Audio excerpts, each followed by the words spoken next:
Hello guys, সবাই কেমন আছো? আশা করি সবাই ভালো আছে। বরাবরের মতো আরও একটা নিউ ব্লগ ভিডিও নিয়ে এসেছি, নওগাঁ পৌরসভার ভিডিও।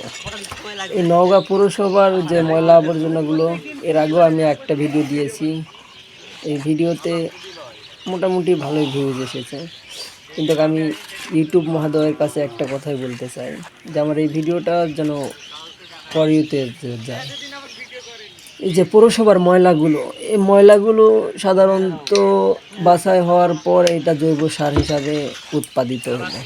এই জৈব সারগুলো তারা বিভিন্ন জমিতে কাজে লাগবে, ব্যবহৃত হবে।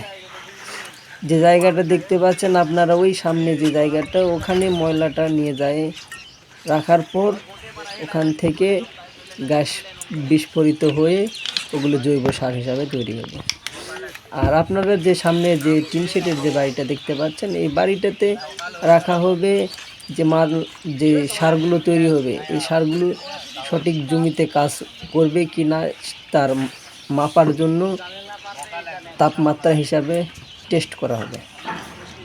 যে আমাদের যে পৌরসভার যে কাজটা চলছে,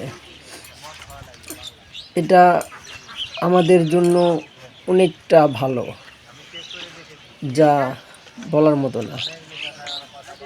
এখানে সাধারণত মানুষজন